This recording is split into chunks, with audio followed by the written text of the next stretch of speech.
நமக்கு பின்னாடி பேசுறதை பத்திலாம் நம்ம கவலைப்படவே கூடாதுங்க. அவங்கள விட நம்ம 2 அடி முன்னாடி இருக்கோன்றதை நினைச்சு பெரும் போட்டுக்கிட்டு போயிட்டே இருக்க வேண்டியதுதான். என்னுடைய பிகினிங் ஸ்டேஜ். நண்பா, வெல்கம் டு ஆர்கேவன் சேனல். தனுஷ் இயக்கத்தில் ஜிவி பிரகாஷ் பின்னணி இசையில் லியோ பிரிட்டோ அவருடைய ஒளிப்பதிவில் வெளிவந்த நிலவுக்கு என்னடி என் மேலே கோபம், அந்த படத்தோட தெரியும் தான் அந்த படத்தை வீடியோ ரிவ்யூவில் பார்க்க போகிறோம். இந்த படம் கிட்டத்தட்ட 2.5 மணி நேரம்.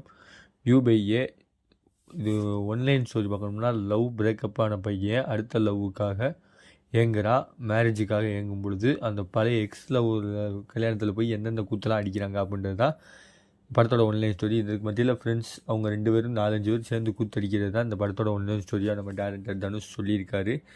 இதில் மேத்யூ தாமஸ், அனேகா சுரேந்தர் இவங்க 2 பேர் தான் மெயின் ரீலில் வராங்க. அப்துல் நரீன், அப்புறம் பவிஷுடைய நடிப்பு சொல்லணும்னா முக்கால் விஷயத்தில் எனக்கு என்னை நோக்கி பாயும் தொட்ட தனுஷ் பார்த்த மாதிரி தான் எனக்கு நிறைய இடத்துல ஃபீல் ஆச்சு. அவருடைய பாடி லாங்குவேஜ், அவருடைய நடக்கிற ஸ்டைலும் சரி, இவர் டப்பிங் கொடுத்த என்னமோ அதே மாதிரி நடக்கிறது, குடிச்சிட்டு வந்து அவர் தனுஷ் நடக்கிற காட்சிகள், அந்த மாதிரி ஏகப்பட்ட காட்சிகள் வந்து இவர் பார்க்க தனுஷ் மாதிரியே தான் இருந்தார். உங்களுக்கு எப்படி தெரிஞ்சாருன்னு மறக்காமல் கமெண்ட் பாக்ஸில் கமெண்ட் பண்ணிட்டு போங்க.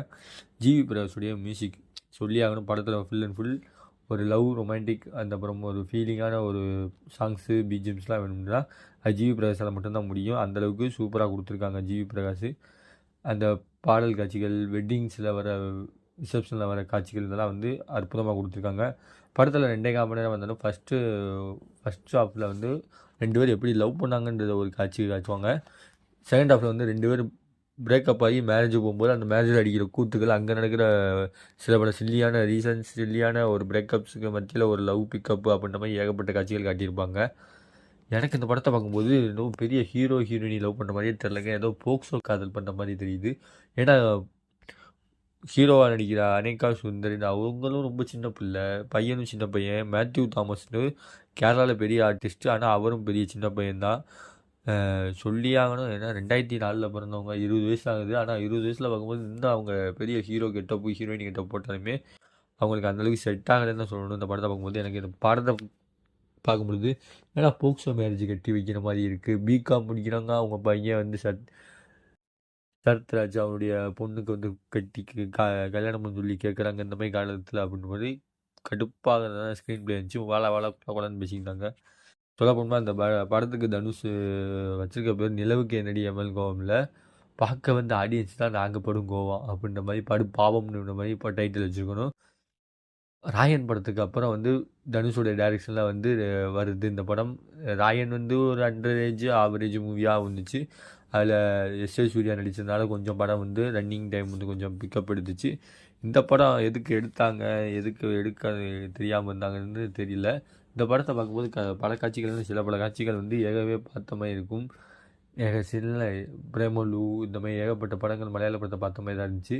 எனக்கு ஓவராலாக பார்த்தீங்கன்னா அந்த பர்த்தியூஸும் மேத்யூ தாமஸுடைய அவங்க காம்போ பெஸ்ட்டுங்க. அவருடைய படத்தில் வந்து ரசித்தது அந்த 2 பேருடைய காம்போவும், அவங்க 2 பேர் அடிக்கிற கூத்து லூட்டி தான் இந்த படத்தில் வந்து எனக்கு ரசிக்க வச்சிச்சு.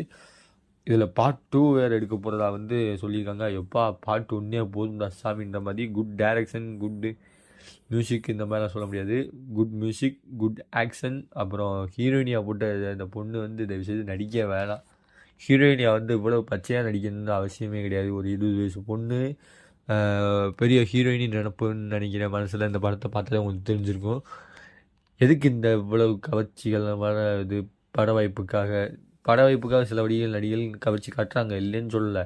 ஆனால் அவங்க இந்த அநேக சொன்னதுனால இந்த படத்தில் வந்து ஏதோ பெரிய பொண்ணு மாதிரி ஹீரோயினி மாதிரி காதல் காட்சிகள், இந்த மாதிரி காட்சிகள்லாம் வச்சுருக்காங்க. அது வந்து எனக்கு பார்க்கவே பிடிக்கல. ஏதோ போக்சோ மேரேஜ் மாதிரி தான் இருந்துச்சு, சைல்டு மேரேஜ் மாதிரி தான் எனக்கு தெரிஞ்சிச்சு. ஓவராலாக பார்த்தீங்கன்னா இந்த படத்தை பார்க்க போனீங்கன்னா நிலவுக்கு என்னடி மேல் கோபம் அப்படி கிடையாது, பார்க்க வந்த ஆடியன்ஸ்லாம் பாவம் அப்படின்னு தான் படத்தோட டைட்டில் வச்சுருக்கணும். இந்த படத்துக்கு ஆர்கேவன் சேனல் ரேட்டிங் பார்த்தீங்கன்னா 5க்கு 2 தருவேன். இந்த படம் 1 டைம் வாட்ச் ஒரு மூவி. இந்த படத்தோட கம்பேர் பண்ண டிராகன் மூவி வந்து த பெஸ்ட் மூவியாக அமைஞ்சிருக்கு. அடுத்த ஒரு வீடியோ சந்திக்கிற வரை உங்களிடம் விடுவது உங்கள் ஆர்கேவன். By viewers.